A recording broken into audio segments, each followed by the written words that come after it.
They said it couldn't be done. A teenage prodigy hitting the NBA straight out of high school, crowned the chosen one, and then actually living up to that impossible hype for over 2 decades.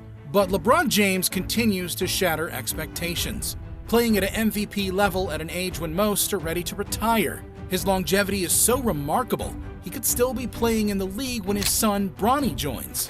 At 39 years old, the King is somehow still one of the league's elite players, averaging over 25 points per game. Has he beat Father Time? How is this supernatural longevity even possible? And how much longer can he keep going like this? James for the win! It's gone! LeBron James at the buzzer! Stuns the Chicago Bulls, and the series is tied at 2 games apiece. LeBron is considered by many people to be the greatest player of all time, but there are also many people who think he is not.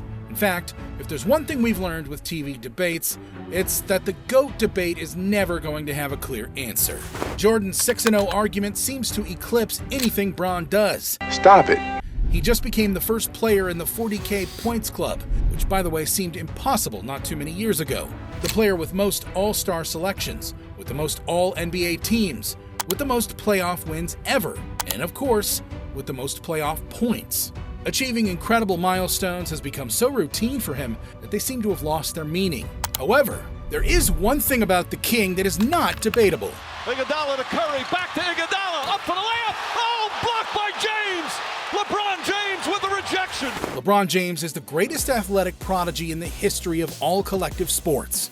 His longevity has gone from incredible to completely absurd. He has played against 35% of all players in NBA history. Think about that. 35% of all players ever. He's definitely got the longevity crown. In one of the most physically demanding leagues in the world, LeBron is achieving unimaginable milestones. LeBron is one of only 6 players in history to ever play 21 seasons in the NBA. And what is most impressive is he's still one of the top 10 players in the entire league right now. Yes, at 39 years old, James is averaging 25.3 points, 7.1 rebounds, and 7.9 assists per game on 52% from the field and 41% from 3, which is the best mark of his entire career. That's crazy. It doesn't make any sense. But really, how long can LeBron James keep playing in the NBA like this? These kinds of milestones have to be put in context. So what better way than to compare him to one of those 6 players who played 21 seasons in the NBA? Dirk Nowitzki. After retiring, the German had this to say: "If I had retired 2 years earlier, I'm sure I would be able to move around better now. I could play football once in a while with the kids. Now I can't even do that." Dirk is 3 inches taller than James, and it shows. The bones are heavier, and the frame is more work to maintain. Nowitzki could barely stay on the court for half a quarter during his last 2 seasons. LeBron is averaging 35 minutes per game at the same age. Not only that, but if he manages to stay in the NBA for the 2025 to 2026 season, he would become the first player in history to play 23 seasons in the league, surpassing Vince Carter's record of 22. How is this possible? And not just talking about his incredible athleticism allowing him to still be in the league at 39 years old. I'm talking about him still being one of the league's elite players during what could be, if he wanted, his farewell tour. He obviously has a gift. We've known that since we watched his highlights at St. Vincent St. Mary's more than 20 years ago. And there's no doubt that one of the most striking aspects of LeBron was his verticality and his play above the rim. But the investment of time and money you have to make to maintain those qualities for so long is unbelievable. LeBron invests $1.5 million per year on maintaining his health and body. That's insane. Such commitment and dedication. He was reportedly one of the first players to invest in a cryo chamber, which uses liquid nitrogen to essentially be a more efficient version of an ice bath. He also makes use of the hyperbaric chamber to put more oxygen into his body, as well as the Normatec leg boots. Not to mention all the expenses for staff, such as chefs or trainers, and the strict diets he has to follow. A sacrifice for any mortal, but not for a talent with LeBron's hunger. His investment into his health has proved incredibly fruitful, landing many huge contracts over the years throughout his extended career. But it's not just an economic investment. LeBron is really making an investment in his legacy. This commitment to his physical well-being has allowed James to continue dominating the NBA well into his late 30s, showcasing an unparalleled level of elite performance and longevity we've never ever seen before. It's really mind-blowing. The fact that other top athletes in different sports have been inspired by James's approach highlights the impact he's made beyond just basketball. It's clear that LeBron James views the money spent on his body not as an expense, but as an investment in his career, legacy, and life after basketball. What is the most usual argument for labeling Michael Jordan as the GOAT? Basically, it's that his legendary six-season stretch between 1990 and 1998, not counting the retirement in between, was simply unmatched. In his prime, Jordan was the most dominant player in the history of basketball. 6 finals, 6 championships, 6 finals MVPs. He was simply unrivaled. However, LeBron's bid to become the greatest of all time is very different. The strongest argument for LeBron's case is his consistency over time. Since he came into the league in 2003 and until today, Bron hasn't taken a breath. Think about that. LeBron has been playing in the league as long as Victor Wembanyama has been alive. That's insane. In every one of his seasons, except last one, LeBron has ranked in the top 15 for MVP. Yes, including his rookie season, when he was only 18 years old. The man finished 9th in the MVP ladder right out of high school. In fact, since 2005 until 2018, LeBron has never fallen out of the 5th position for the MVP. James is amassing such an incredible amount of records and milestones that with each passing day, it seems more and more difficult not to recognize that his candidacy may be the strongest. Because if Jordan's career had a weakness, it is that his unmatched prime was not as durable as LeBron's.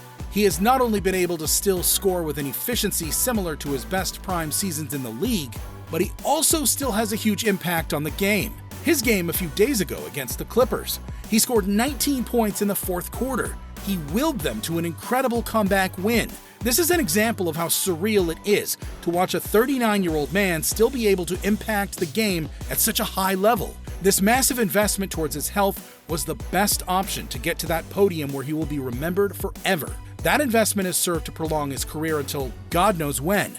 But James is running 2 races, not only the race of time, but also the race of adaptability. If you watch an NBA game from 2003, it has nothing to do with one from 2013. And if you watch one from 2013, it has nothing to do with one from 2023. The reason is simple.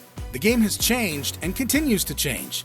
In 2003, all the teams based their game on defense, and the teams with good schemes on this side of the court always managed to reach the last stages of the playoffs. And except for some crazy coaches like Mike D'Antoni, who was a pioneer in the evolution of basketball, they all followed the traditional philosophy. In 2013, a gentleman named Steph Curry changed the game completely. The three-point revolution affected the NBA at all levels, and all teams adapted again. In 2024, we are immersed in the pace and space era. Players are so good that they can score from anywhere on the court. Guards are getting bigger to be versatile defenders, and traditional basketball positions are all but extinct. And you know what all these eras have in common? LeBron James has been dominant in all of them. The man has not only been able to adapt his game to his age, but also to the changing league. Miami Heat Bron, which in my opinion is his prime athletically, had a completely different style of play. His first step was simply unguardable, and he abused it.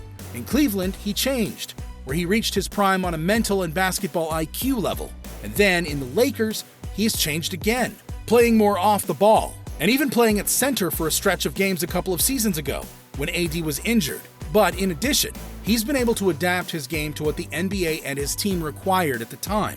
To put into perspective how incredible this is, we can look at the careers of other former NBA stars who have not been so lucky. Examples like John Wall or DeMarcus Cousins, who, in addition to suffering serious injuries, were never able to adapt to the changing play style of the league. When they were healthy, they weren't even able to find spots even at the bottom of a rotation. Or like the case of Isaiah Thomas, one of the biggest affected by the increase in the average size of players in the league, who's been left without a spot because of his defensive inability.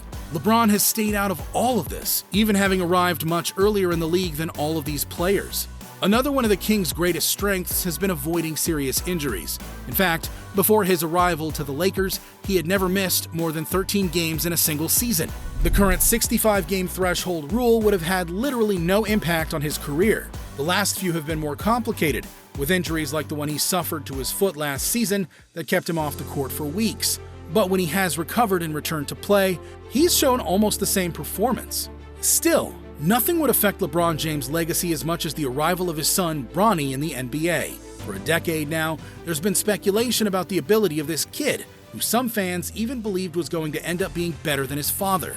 We saw his first dunk, his first high school game, and recently, his first college game with USC. At first, people wondered if his father could hold his own in the league until his arrival.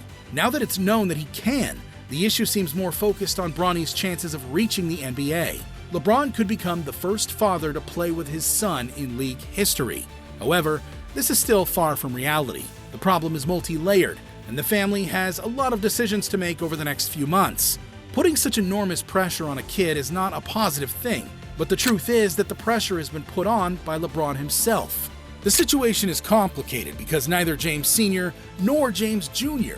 know where they will be next season. LeBron is a free agent and has the option to sign with any team in the league, including the one that could draft his son.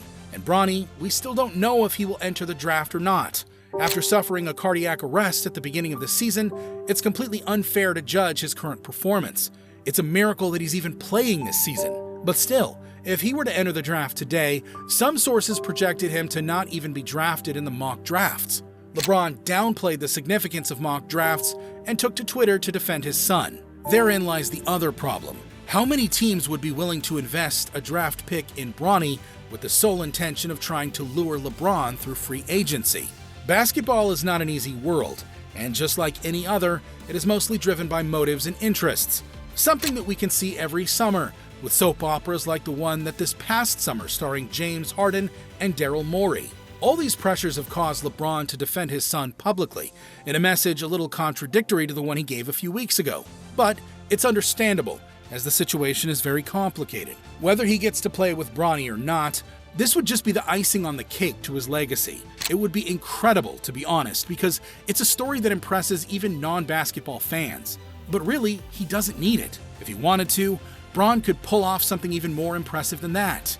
If someone asked you, what age do you think LeBron could play in the NBA? What would your answer be? In my opinion, with his current role, I'm sure he could play at least 3 more years as a starter, at least. Assuming he doesn't suffer any major injuries. But I think I'm not the only one who thinks so. The Lakers were willing to give him a 9-figure 3-year contract this summer, which would start during next season when he will turn 40. This means Bron would finish this contract at age 42. Now if, like Vince Carter, he decided to downgrade his role in order to stay in the league even longer, I'm not even capable of making a prediction, because we don't have any precedent. We all like to play the guessing game and predict the future, but we always do it from our experience. Our prior observation allows us to sense where a player's career may be headed. But that experience doesn't exist regarding LeBron. The man is still doing the unimaginable, and it's scary to think at what age he would be unable to play in the league. He still has good explosiveness, he's still fast, and above all, he's still very strong. His declining athleticism has been compensated for by improved off-ball movement and improved long-range shooting. After his elimination against the Denver Nuggets in the conference finals, LeBron talked about the possibility of retiring, something that caught everyone by surprise. We have to get used to the idea that we will start to hear this possibility from now on very often. I'm sure that a part of him would just like to finally hang up his boots, let Bronny go his way, and take that break he finally deserves. He could finally invest all that time on his family, which seems his first priority in life. But his ambition goes much further, or at least for the moment. He arrived idolizing Jordan, choosing the number 23. He's managed to create a legacy just as great. He came in with overwhelming hype as the chosen one, and somehow was able to break even those expectations. Expected to dominate one era, and ended up dominating 3 different ones. Nearly every major NBA record has fallen or will fall to his sustained excellence and longevity, from youngest to eldest, scoring to playmaking, regular season to playoffs. He owns it all. Time after time, we think we've witnessed LeBron's ceiling, only for him to shatter through it like one of his high-flying dunks. Just when you're convinced the well must be running dry after 2 decades of sustained brilliance, he wows you with another amazing performance for the ages. His obsessive maintenance of his body through millions invested in cutting-edge recovery methods has radically redefined human longevity in sports. His eagerness to adapt his game through the changing eras of the NBA has been poetry in motion. So while LeBron may eventually ride off into the sunset to spend time with his family, we'd be wise not to put any limits on his anticipated retirement date. When you've already scaled every mountain in front of you, why not redefine what's possible once more?